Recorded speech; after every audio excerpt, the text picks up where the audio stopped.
Kita bersyukur Indonesia termasuk negara yang bisa mengendalikan dua krisis tersebut dengan baik. Tetapi permasalahan belum sepenuhnya selesai. Pandemi masih berlangsung dan kita harus selalu waspada dan siaga. Program vaksinasi COVID-19 telah dimulai dan saya perintahkan agar vaksinasi ini selesai sebelum akhir 2021.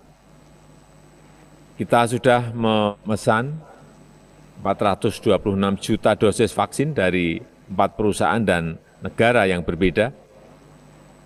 Kita telah menyiapkan 30.000 vaksinator, 10.000 puskesmas, dan 3.000 rumah sakit yang akan mendukung vaksinasi kepada kurang lebih 181,5 juta rakyat Indonesia.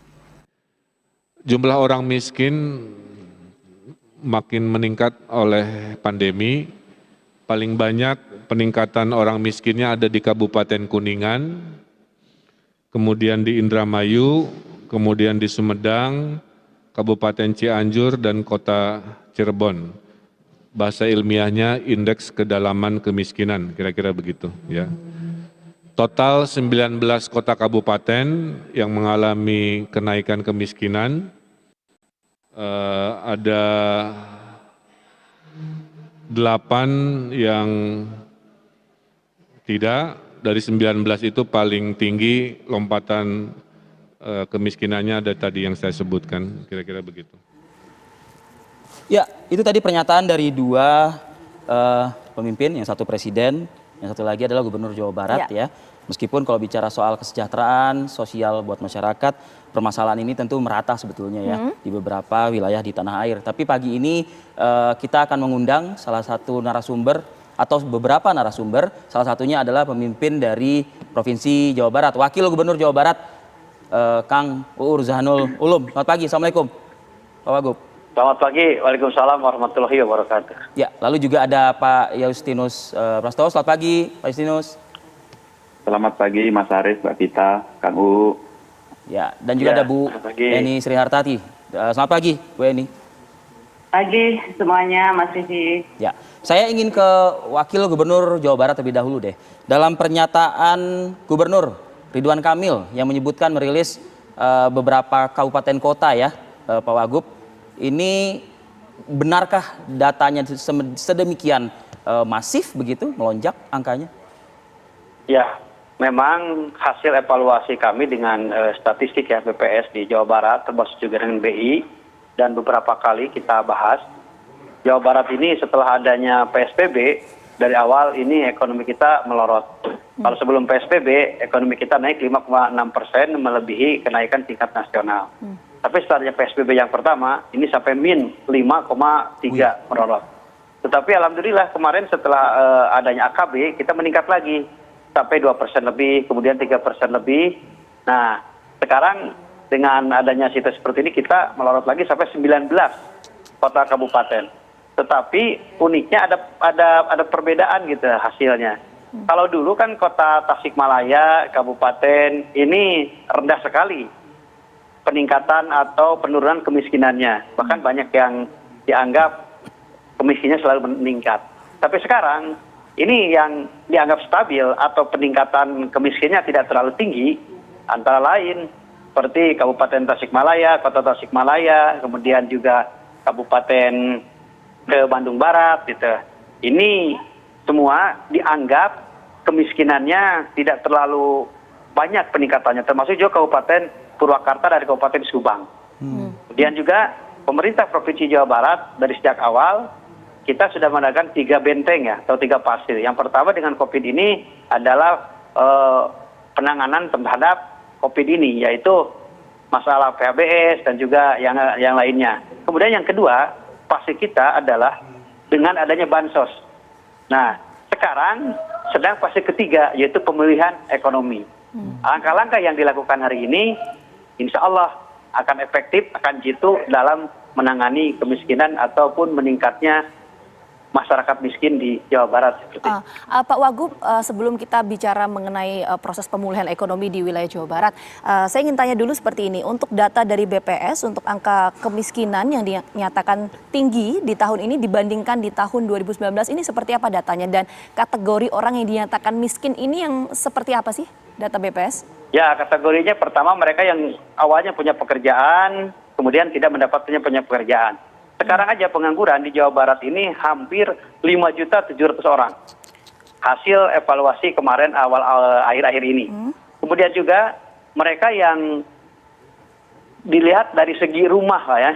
Rumah misalnya WC-nya di luar, kemudian rumahnya tidak di lantai keramik atau tembok ataupun apa. Karena ada beberapa kriteria kemiskinan yang kami terima dari pemerintah pusat dan juga hasil evaluasi kami sendiri. Kemudian digabungkan, dijamu kalau kata para santri, sehingga adalah sebuah definisi seperti itu. Masyarakat yang WC-nya di luar rumah itu juga termasuk. Kemudian penghasilan yang tidak sesuai dengan kebutuhan itu juga termasuk. Jadi kriteria-kriteria itu yang dipakai antara kami pemerintah Provinsi Jawa Barat dengan BPS dan juga kriteria dari dinas sosial. Saya ingin ketahui juga, kan baik itu pusat maupun juga daerah yang saya maksud adalah tingkat 1, tingkat 2 gitu, juga memperhatikan mereka semenjak pandemi COVID. Banyak bantuan sosial, bantuan tenaga kerja ya yang diberikan. Terarah nggak Pak Wagub buat mereka yang tadi Pak Wagub sebutkan angkanya melonjak, pengangguran bertambah? Sebenarnya mereka terarah. Apalagi kan kita Provinsi Jawa Barat ini dapat hampir 14 triliun ya untuk meningkatkan kesejahteraan masyarakat, menurunkan angka kemiskinan.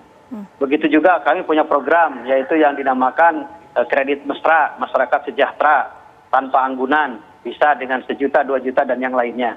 Kemudian juga yang diberikan oleh kami ada UKM dari provinsi ada, kemudian dari pusat juga ada. Tetapi kan hari ini mereka ada sedikit kekakuan dalam bergerak gitu kan.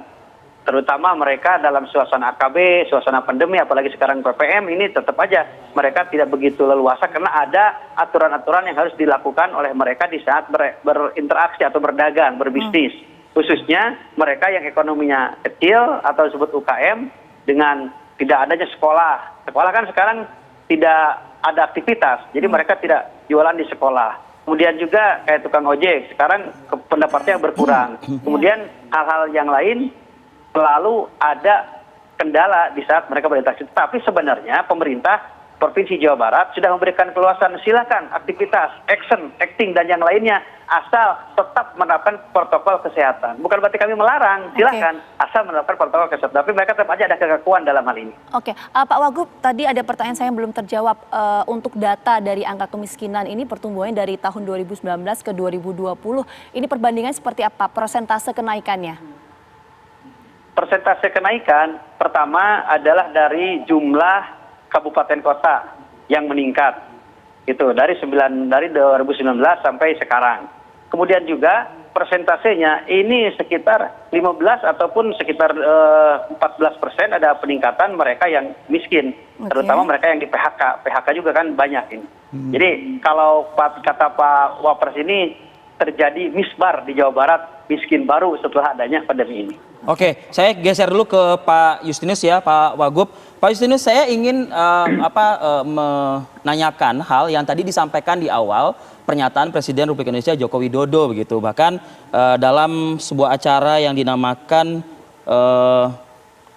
Indonesia Outlook ya, Outlook perekonomian Indonesia bulan Desember tahun 2020 lalu gitu.